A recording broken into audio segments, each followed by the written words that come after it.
मौर्य प्रशासन के अंतर्गत प्रशासन को सामान्य रूप से दो भागों में विभाजित किया जा सकता है, केंद्रीय प्रशासन और प्रांतीय प्रशासन।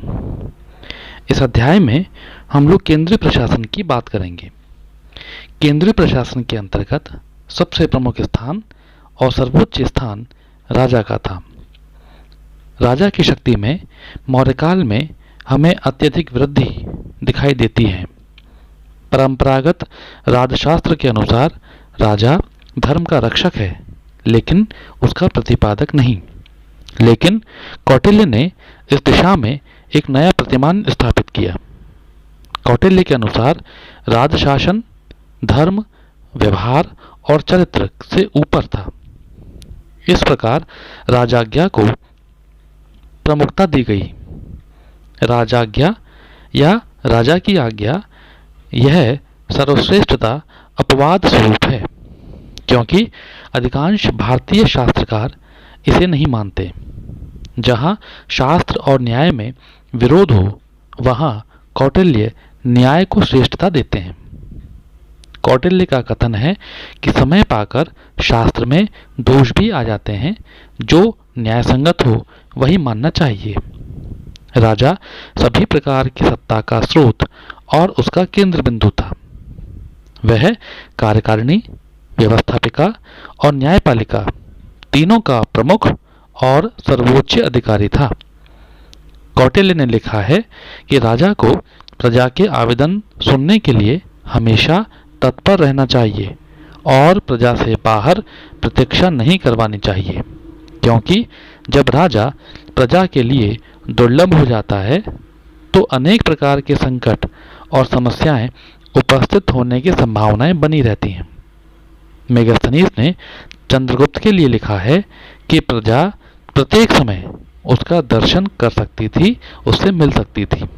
यहाँ तक कि जब वह लकड़ी के बेलनों से अपने शरीर की मालिश कराता था, उस समय भी आम जनता चंद्रगुप्त से मिल सकती थी। अशोक अपने छठे शिलालेख में भी कहता है, मैं सर्वत्र जनता के कार्यों का संपादन करता हूँ। इस प्रकार अशोक ने भी चंद्रगुप्त की परंपरा का अनुसरण करते हुए स्वयं को हमेशा प्रजा के लिए प्रस्तुत किया और उसकी समस्याओं को सुनने के लिए हमेशा तत्पर रहा। केंद्रीय प्रशासन के अंतर्गत राजा की सहायता के लिए मंत्री परिषद की व्यवस्था की गई, जो 12 से लेकर 20 तक अथवा आवश्यकता अनुसार कम या ज्यादा मंत्री इसमें हो सकते थे। मंत्री परिषद का अधिकार बहुत कुछ मंत्रात्मक यानी केवल परामर्श देने का था। फिर भी राजा उसके निश्चय को, उनके निर्णय को, उनके सुझावों को मानता था, यद्यपि उनको मंत्री परिषद के ऊपर विशेष अधिकार प्राप्त था। मंत्री परिषद की सारी कार्यवाही गुप्त रखी जाए, इसका विशेष ध्यान रखा जाता था। मंत्री परिषद के सदस्यों का वेतन लगभग 12,000 पर्ण वार्षिक था और मंत्री परिषद के सर्वोच्च स्तर पर मंत्रण की व्यवस्था भी की गई थी, जिसे अंतरंग मंत्रिमंडल भी कहते थे। मंत्री परिषद के अलावा एक छोटी परिषद या समिति भी होती थी और उसके सदस्यों की संख्या अधिक से अधिक 3 या 4 होती थी। इस उपसमिति को मंत्रण कहा जाता था। ये मंत्री एक प्रकार से अंतरंग मंत्रिमंडल के सदस्य थे, जिनमें मुख्यमंत्री या पुरोहित, सेनापति, युवराज और एकाधिक कोई अन्य मंत्री होते थे। इनका वेतन सबसे ज्यादा अर्थात 48,000 पर्ण वार्षिक था। केंद्रीय शासन के संगठन की यदि हम लोग बात करें तो शासन की सुविधा के लिए केंद्रीय शासन कई विभागों में बांटा गया था। इन विभागों को तीर्थ कहा जाता था। प्रत्येक विभाग का एक सर्वोच्च पदाधिकारी होता था, जिसे अमात्य कहते थे। अमात्य के नीचे विभिन्न उप विभागों के अधिकारी अध्यक्ष कहलाते थे।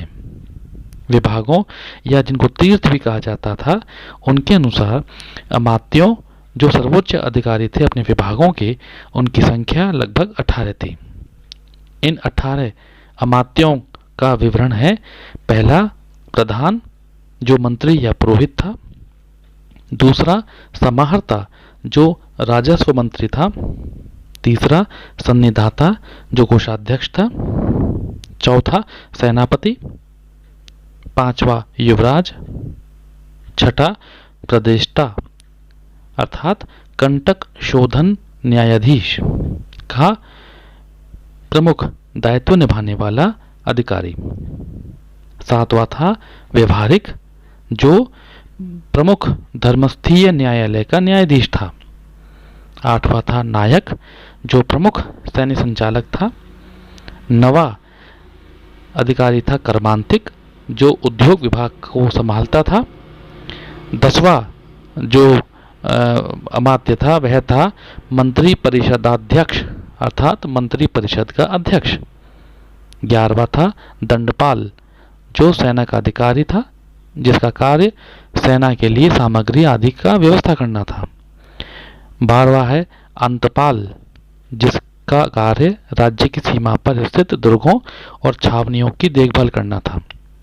13वां अधिकारी था दुर्गपाल जिसका कार्य था अंतर्वर्ती दुर्गों यानी नगरों की रक्षा व्यवस्था आदि से संबंधित कार्यों को देखना। 14वां अमात्य था पौर जो पुरों अथवा नगरों के प्रशासन का सर्वोच्च अधिकारी था। 15वां अधिकारी था प्रशासता जिसका कार्य था राजा की आज्ञाओं को लिपिबद्ध करना और राज्य के सभी कागज पत्रों के विवरण को रखना। 16वां अधिकारी था द्वारिक जो राजप्रसाद राजा के महल का प्रधान अधिकारी था। 17वां अधिकारी था आंतरवेशिक जो राजा की निजी अंगरक्षक सेना का अध्यक्ष था। और 18वां जो अमात्य था वह था आठविक जो वन विभाग का मंत्री भी था। राज्य के अमात्यों या सर्वोच्च अधिकारियों का उल्लेख यूनानी लेखकों ने 7वीं जाति के रूप में किया है जिन्हें वे काउंसलर और असेसर्स कहते हैं। अध्यक्ष राज्य की दूसरी श्रेणी के अधिकारी थे।